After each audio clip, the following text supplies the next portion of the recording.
रगों में, संस्कारों में जीव मात्र के प्रति दया और प्रकृति प्रेम के संस्कार कैसे हैं, वो चीता के स्वागत में देश जिस प्रकार से झूम उठाता है, हिंदुस्तान के हर कोने में ऐसा लग रहा था जैसे उनके अपने घर में कोई प्रिय मेहमान आए। ये हमारे देश की एक ताकत है। प्रकृति के साथ संतुलन साधने का जो एक प्रयास है, उसे हम निरंतर जारी रखें, आने वाली पीढ़ियों को भी संस्कारित करते रहें। इसी संकल्प के साथ भारत ने 2017 तक, यानी अभी हमारे पास करीब करीब 5 दशक है, नेट जीरो का टारगेट रखा है। अब देश का फोकस ग्रीन ग्रोथ पर है, और जब ग्रीन ग्रोथ की बात करते हैं तो ग्रीन जॉब के लिए भी बहुत अवसर पैदा होते हैं। और इन सभी लक्ष्यों की प्राप्ति के लिए हर राज्य के पर्यावरण मंत्रालय की भूमिका बहुत बड़ी है। साथियों, पर्यावरण मंत्रालय चाहे जिस किसी राज्य में हो या केंद्र में, उनके दायित्वों का विस्तार बहुत बड़ा है। इसे संकुचित दायरे में नहीं देखा जाना चाहिए। दुर्भाग्य से समय के साथ हमारी व्यवस्था में एक सोच की हावी होती चली गई कि पर्यावरण मंत्रालय की भूमिका रेगुलेटर के तौर पर ज्यादा है। लेकिन मैं समझता हूं, पर्यावरण मंत्रालय का काम रेगुलेटर से भी ज्यादा पर्यावरण को प्रोत्साहित करने का है। हर वो काम जिससे पर्यावरण की रक्षा हो रही हो, उसमें आपके मंत्रालय का रोल बहुत बड़ा है। अब जैसे सर्कुलर इकोनॉमी का विषय है, सर्कुलर इकोनॉमी हमारी परंपरा का हिस्सा रही है। भारत के लोगों को सर्कुलर इकोनॉमी सिखानी पड़े ऐसा नहीं है।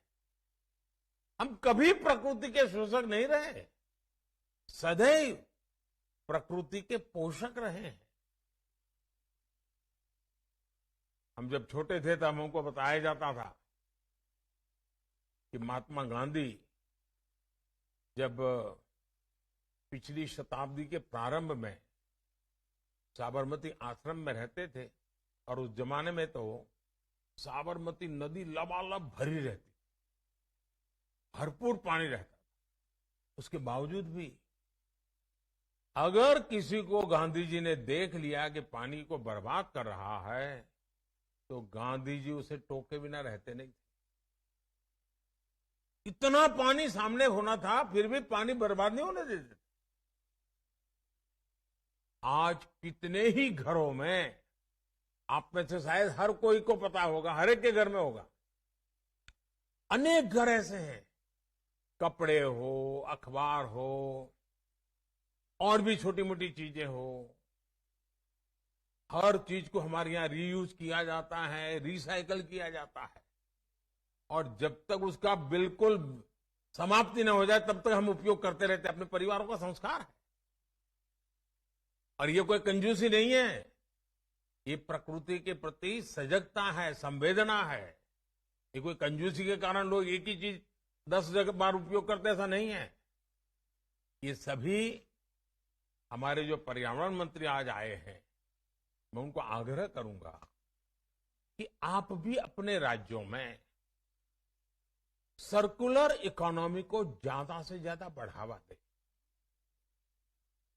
अगर स्कूल में भी बच्चों को कहा जाए कि भाई आप अपने घर में सर्कुलर इकोनॉमी की दृष्टि से क्या हो रहा है जरा ढूंढ के ले आओ, हर बच्चा ढूंढ के ले आएगा। कॉन्शियसनेस आएगा कि इसको सर्कुलर इकोनॉमी कहते हैं।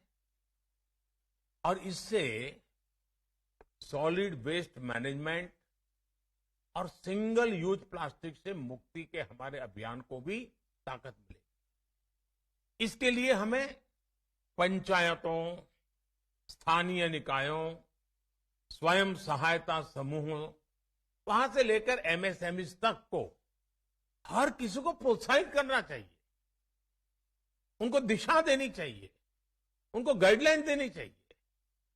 साथियों, सर्कुलर इकोनॉमी को गति देने के लिए ही अब पिछले साल हमारी सरकार ने, अपनी भारत सरकार ने व्हीकल स्क्रैपिंग पॉलिसी भी लागू की।